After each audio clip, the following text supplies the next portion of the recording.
everyone. My name is Otto, Autor in Mandarin, and I hope you will enjoy my presentation about Finland.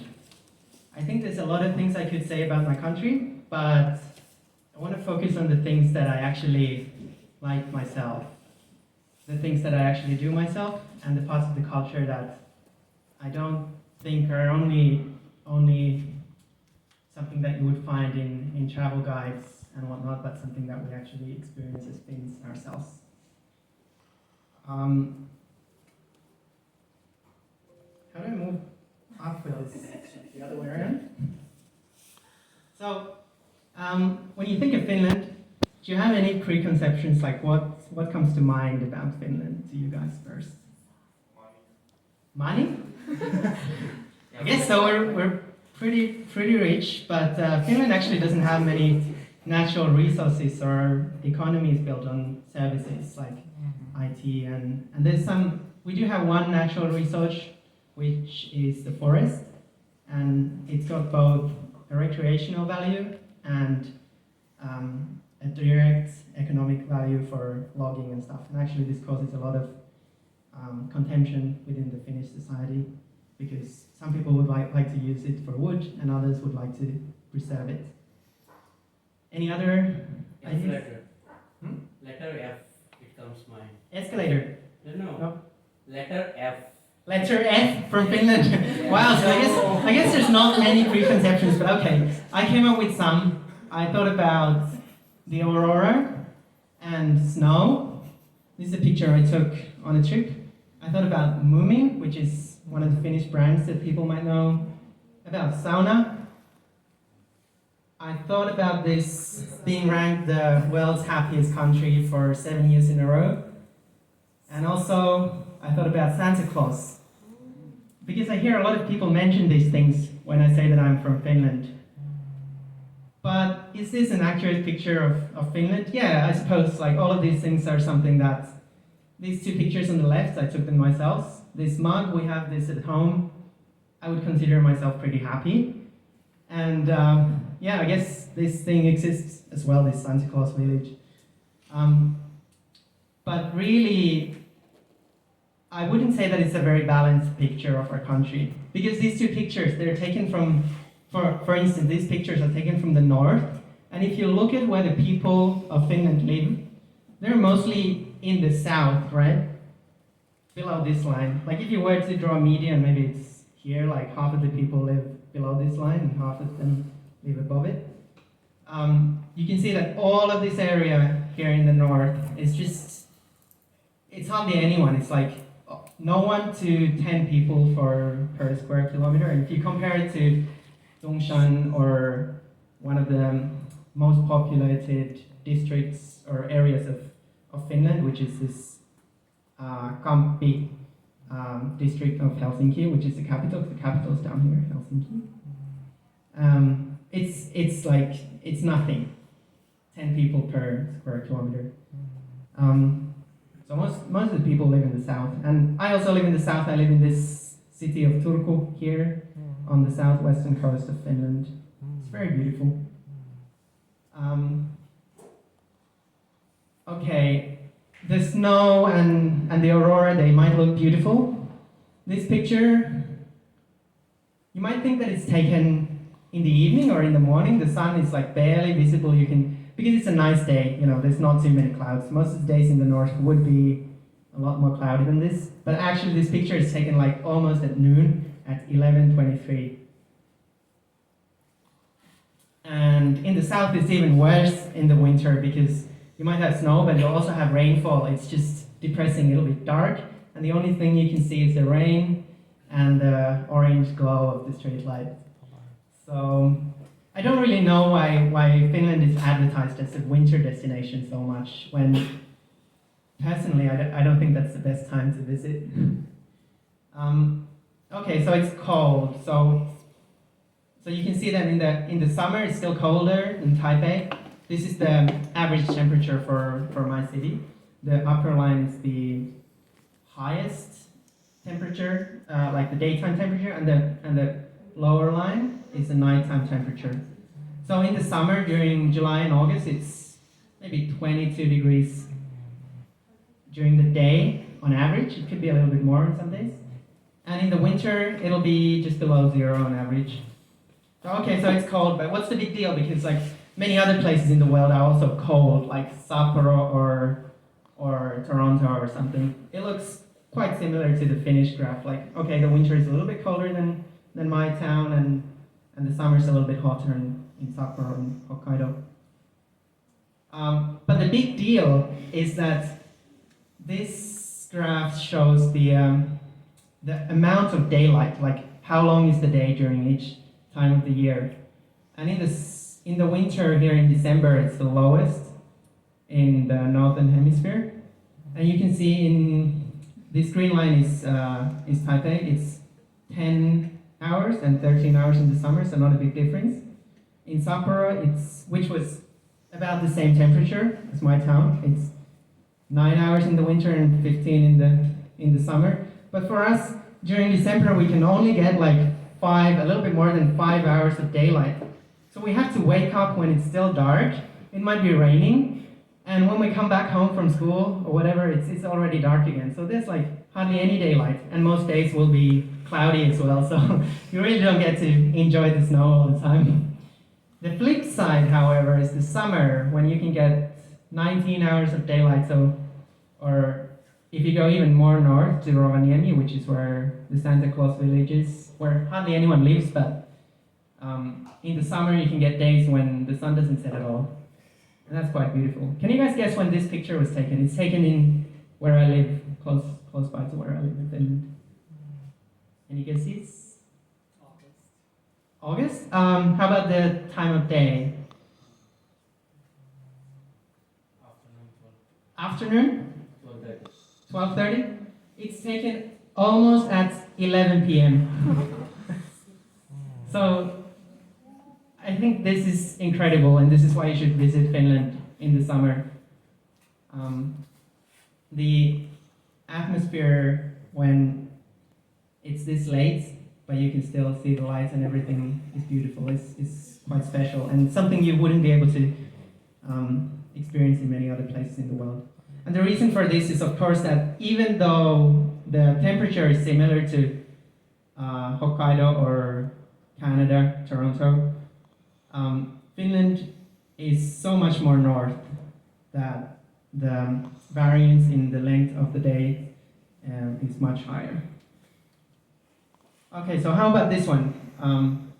Finland is the happiest country in the world for 7th year in a row, and this is a tweet by our president about the reasons. He says could be nature, trust, education. Okay, but we're also ranked 13th for alcoholism and 9th for depression in the world. So take of that what you will. One reason might be that if everyone is happy around you and things aren't well in your life, you might feel even worse about yourself. I think this is really a thing. And another thing is that the way that they conducted this report is that they asked the respondents to evaluate their current life on a scale of saying like 10 would be the best life they could have and 0 would be the worst. And I think in our country, people expect that they have the opportunities to find the life that they want. So there is some pressure to be satisfied with what you have. So I would say perhaps we are the most satisfied nation or people in the world, but I'm not sure if we're the happiest. Maybe. But coming back to this, I actually thought it was quite funny that I found this tweet because before I wrote this part for the presentation, I actually thought about the things that define Finland as a people, as a society, and as a country. And I also came up with 3 things, and they're surprisingly close to what the current president said in his tweet. He said nature, trust, and education. For me, I thought about equality, I thought about nature, and a work-life balance. And I want to briefly open up a little bit what I mean by each of these. But I think equality would be equality with other people, you could say harmony with other people. Nature is similar, it's harmony with nature. Nature is present everywhere in Finland. And work-life balance would be harmony within yourself. So I thought maybe you could even summarize it to one word, what the Finnish society is about. This is a graph of the female representatives in the Finnish parliament from 1907. We became independent in 1917. Prior to that, we were autonomous area of Russia, but during that time we already passed a law to allow this, and at the same time we also allowed or made it possible for women to also stand as candidates for, I think it ran out of battery, but that's okay, I'll just speak a little bit louder. To run as candidates in the parliament. Oh, sure. And how do I turn it on? Hello? No. Oh, okay, it does work. Sure. Yeah. Equality is also about providing opportunities for everyone. So we have unemployment benefits. You can get support for housing. Studying is free because if it weren't free, people from different backgrounds would have different opportunities for building their own lives. And there's other things as well. I would say that soft values are quite important in our society. And that also, I think that also makes the society quite safe. And you can see that this was something that was in the news in 2018 after a summit between the Russian president, Vladimir Putin, and the then president of the United States of America, Donald Trump. And our president, at the time, Sauli Niinistö, was organizing this event, and after the event was finished, Putin and Trump would go back in there with the security personnel, and no one would ever see them. But our president could just sit down at the local pub and have a beer. And as for like this work-life balance, you get a reasonable amount of holidays. You get 14 months of total parental leave if you have a child. The holidays in school are quite long. And I think there is a culture of valuing your free time and not only your efficiency as someone who contributes to the economy. And finally, the most important part for me, nature. Finland is a country of 4 seasons. And the nature is always present in the cities. So this is from the capital of Finland, quite close to the city center, but it just looks like a forest, this park. This is from my city. There's trees everywhere. Of course, it doesn't look quite as nice as this in the winter, but in the summer it's very comfortable. This is from my university campus. The architecture is a bit brutalist with all of this concrete around, but the trees are nice. And this, something that you might not think about before you go to Finland is that the nature for us is a lot more quiet and serene than what you would find in other places. You would not hear almost anything in the winter, and in the summer it's only faint sounds from the birds. It's quite a different experience, I think, to many other places. This is taken from a lake where you could go ski in the winter because it's frozen over. And I mean, this kind of skiing, it's a bit hard to see, but you have to do the work yourself. You can't just go downhill. Can you guess what this is? It's also related to nature. This is a tool, like every Finnish person would be able to answer what this is, but it might be a bit difficult to guess what it's used for. Any ideas? During winter you use this? This is used in the autumn. Catch is correct. For the leaves? Yeah. Not quite. But it also catches leaves, but the leaves are not something you want. Okay, I'll tell you guys. When you go to the forest, and if you look a bit closer, you'll see blueberries or bilberries. So this device you can use to collect them a bit faster. It's a bit annoying because this one will also collect some of the leaves and then you need to sort through and it's an annoying process. So some people like myself usually just prefer picking them by hand. It's a lot of work, but once you do, you'll have all the blueberries you want. And this is, you can bake whatever. This is a birthday cake we made for my mom from berries that we picked ourselves.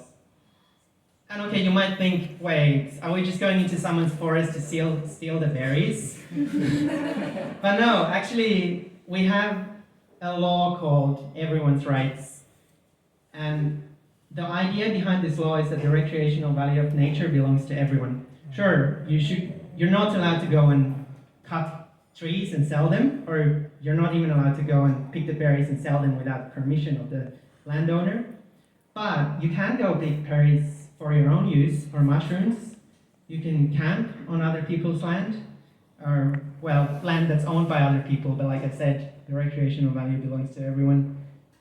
And you can do other things like swim, go fishing with a simple fishing line, or use boats.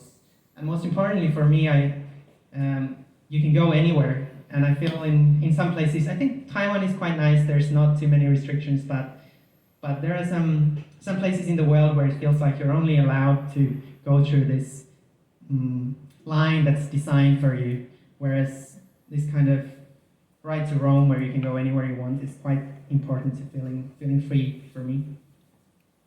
But okay, if you don't want to go into the nature, what else can you do? Perhaps you could do sports. These are the top 10 sports by popularity in Finland. Football, ice hockey, track and field, basketball, gymnastics, volleyball, golf, they're all the same, but these three are a little bit surprising, something you would perhaps only find in Finland. Floorball, baseball, and orienteering. So floorball is just, I don't know how to explain it. It's you have this bat or racket or whatever, and you're trying to score a goal with the ball. Quite popular. And then you have baseball, but it's not really baseball. It's a special Finnish style of baseball, which is not played anywhere else. I really don't know how this came about, but honestly, I'm not too into this, so so I don't really know how to explain it much further than that. The biggest difference, as far as I know, is that the pitcher will actually pitch the ball upwards instead of throwing it at the batter, like in front of the So actually, what we played this in school, and what happened to me was I thought I pitched it a little bit wrong, so I was going to catch the ball again, but the batter didn't think so and just hit. So I got quite a bit of bruises, but at least I didn't break any bones. And this is something you might see in the forest while you're picking the berries. You might see someone running there, and it looks like he's holding something in his hands. If you look a bit closer, it's like a piece of paper, and then also this card that you can see here. And then this is, in fact, orienteering. And the reason in Mandarin is 定向运动, so an orientation sport. The reason I bring this up is because I actually do this sport myself as well. And you can do it everywhere. There's a little bit of orienteering culture in Taiwan as well. In Japan, a little bit more. And elsewhere in Europe also some amounts, but I think Sweden, Finland would be where it's the most popular. And what he's holding is a map. The map has a course which he has to complete. Visit all of the places on the map as fast as you can. The map has some information like about the terrain. The brown bits is the contours to tell the height of the terrain, and the black is roads, and the blue is generally water features and so on. And at every control there will be this orange and white flag, and also a little station that you can use with this card to record that you went there. And then the fastest person wins in this competition. And there is a big event. Usually this is a little bit niche, this sport, like not everyone in Finland would be that interested. But there is one event in the year where there's an insane amount of people gathered together to run together in the middle of the night in the forest. For many people, it's quite an adventure to participate in this event. And I wanted to show a little video about this event, but I'm not sure if we'll have time. Maybe I'll show it at the end if we do. After the event, though, you might look like this guy on the right. If you fell down in the forest or something, could get a little muddy. So what do you do to clean yourself up? Well, of course, you go swimming and sauna. And this is something that everyone would know about Finland, I think, sauna culture. But it's also a part of the culture that is part of the everyday culture as well. I really like this part of Finnish culture. I think it's somewhat relatable to the hot spring culture in Taiwan and Japan, for instance, but a little bit different. We also incorporate in the winter this ice swimming, which it takes a little bit of getting used to, but once you do, it's quite relaxing to go from the really cold to the really warm place and rinse and repeat until you're exhausted and feel very good. If you look around for saunas, this is another city. It just says for sauna. You can find quite a few public saunas. You pay €1 or €2, which is maybe 30 or 50 New Taiwan dollars to enter, and then you can use the sauna and swim as much as you like. So that's something I recommend you try if you go to Finland, of course. Finally, I've probably already talked for too long, but I want to finally show a little bit about student culture. Usually we would have a club for every major. I think it's a little bit different from Taiwanese student culture. There are also clubs by interest, so you could have a club for my sports of orienteering, or you could have a club for, if you like Taiwanese culture, there could be a club for this. But the most important club is usually the one for your own major. So for me, it would be the physics club, the physics and mathematics club.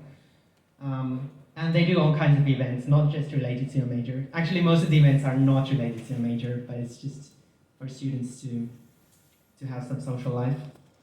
There are universities also, I think, are quite equal. Like students and staff would eat at the same cafeterias. Not so structured, I would say. And this picture is from my city during the biggest student celebration in the spring. This is after the end of the study year in the spring. It's called Vappu, and it's at the same time as the 1st of May. 1st of May is also a holiday here, and it's a workers' holiday, and sure, it's a workers' holiday for us as well, but it's also a student holiday. Everyone is wearing these white hats, as you can see. This is something you get when you graduate high school, and you wear it on every 1st of May in these student celebrations, because you have to graduate high school before you can go to university. So not everyone would have the hat if they didn't go to high school, or this Finnish style of high school. And the other thing that you might see is these student overalls, which look quite funky, but I think they're a type of uniform that people wear to feel some sort of belonging to their own studies and their friends and the subjects. Every major would have a different color for these uniforms, and then, or they're like working overalls, so they don't look very good, but they're just part of the culture. And then you can put on all kinds of,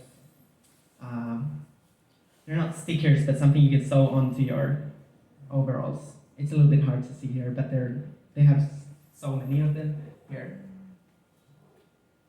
Finally, this is the last thing I want to show you. Is something I want to recommend if you go. First of all, I recommend that you go in the summer.